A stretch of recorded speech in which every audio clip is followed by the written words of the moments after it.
Is knee pain not only hurting your ability to play the game at a high level, but enjoy it too? Then spend the next 7 minutes with me as I give you solutions to make knee pain a thing of your past so you can get back to playing at a high level and doing what you love to do. What's up guys, Mike here with Koval Hoopstrong.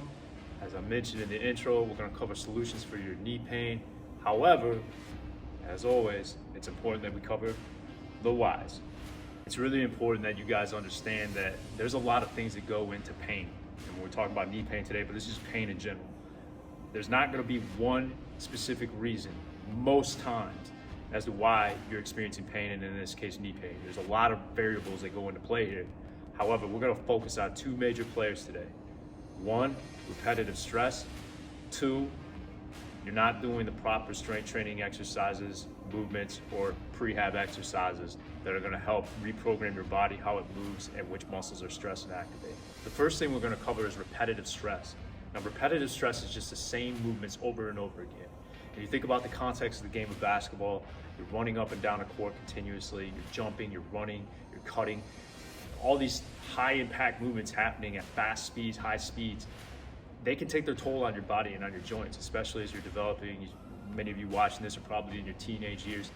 That can really lead to a lot of wear and tear on your body. Now, I'm not saying play less basketball, absolutely not. However, the reason why I'm sharing this message with you of repetitive stress is so you can understand the importance of taking care of yourself off the court. So that's going to be through what we're going to talk about in a little bit with the strengthening, the prehab exercises that you're going to have. They're going to help eliminate that knee pain that you're currently experiencing. The second area we're going to look at is the strength training or prehab exercises that you're doing or not doing that could be contributing to the repetitive stress that you're placing on your body. So when we look at repetitive stress, especially with basketball players, we look at knees, hips, and low backs as being like the most problematic areas as far as after you get done playing or while you're playing, they bother you. So when we get in the weight room, we don't want to do activities, we don't want to do lifts, exercises, whatever you want to call them. We don't want to do those things that are going to further drive and stress to those areas, unwanted stress. A lot of times the answer is to strengthen XYZ muscle group in order to take pain away from XYZ joint. And that's a very simplistic way of looking at it. And it sometimes works, but most times it doesn't. We're going to focus on three concepts here with the exercises that are given to you for your knee pain. One, release. As a release tension from problematic areas that are contributing to your knee pain. And I want you to remember that these aren't going to be areas that we're releasing from that are right at the knee. They're going to be other areas of the body. More than likely, the reason why you're experiencing knee pain is not a knee issue, it's an other place issue. Two, reposition. As in, we're going to activate certain muscle groups that are going to help reposition your joints so that you can get the muscles that you want working out on the court to actually work, and it's going to lead to less wear and tear on your body. Three, we're going to retrain. We're going to retrain basic patterns. What that means is we're going to give you some basic exercises that you can do that are going to help you move better out on the basketball court, reduce the wear and tear, and ultimately get you feeling better so that you can play at your best. Notice I had the ball between my knees. You don't have to use a mini soccer ball. You can roll up a towel if you don't have a mini soccer ball. Heels are elevated on the little platform. You don't need the little platform. You can also prop your heels up on whatever you can find that'll get your heels up. I exhaled at the top, my ribs collapsed. I inhaled before descending down to touch my toes. Then I exhale, squeeze the ball as I go down to touch my toes. Weight is heavy on the heels with the feet flat. As I inhale, I'm going to feel a little bit of a stretch through my low back. I'm going to take 2 to 3 seconds on the inhale, 5 to 6 seconds on the exhale. With each exhale, you should feel like you get a little bit more range of motion.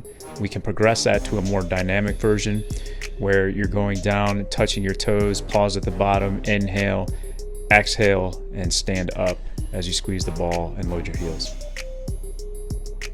Now we're on to our reposition exercise. Notice I put the ball between my knees. Again, if you don't have a mini soccer ball, use a towel, something similar.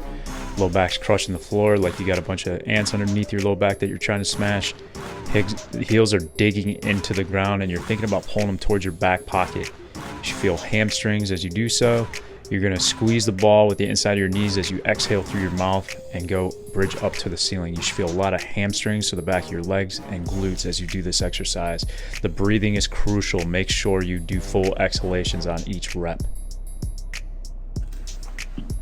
Another reposition exercise here with the plank with a long exhale. I'm going to inhale at the bottom, push through my forearms. Notice my hands are open and pushing into the floor. I exhale hard through my mouth as I go up. So I start to exhale as soon as I start to clear off the floor. Keep exhaling as I hold the top. You're going to feel a lot of abs as you do this exercise. Again, the breathing is really crucial. The exhale is going to get your abs activated. Make sure you're doing that. Now we're in the retrain phase. We have lateral squat with rotation. You're gonna make sure what I'm demonstrating right now is the exhalation, ribs drop. I inhale before I go down.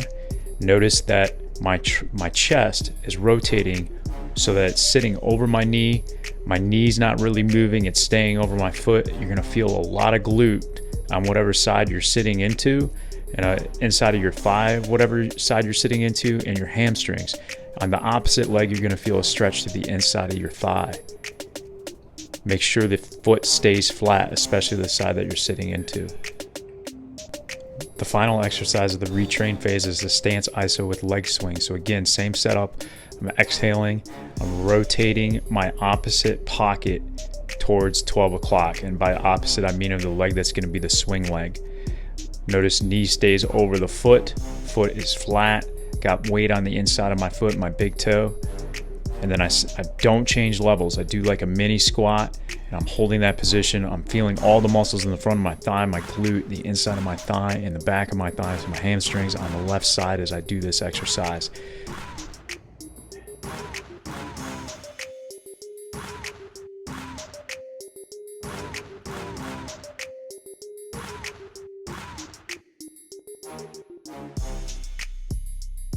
If you find the content of this video helpful, click the subscribe button somewhere along here. I'm gonna be kicking new videos out to you every single Friday. Share with your friends, give it a thumbs up. I'm trying to help out as many high school basketball players as I can live their dream and play college basketball. I'm doing so by getting you prepped off the court with your strength and conditioning, nutrition, mindset, and recovery so that you can be your absolute best on the court. I appreciate y'all. Thanks for tuning in. I'll catch you next week.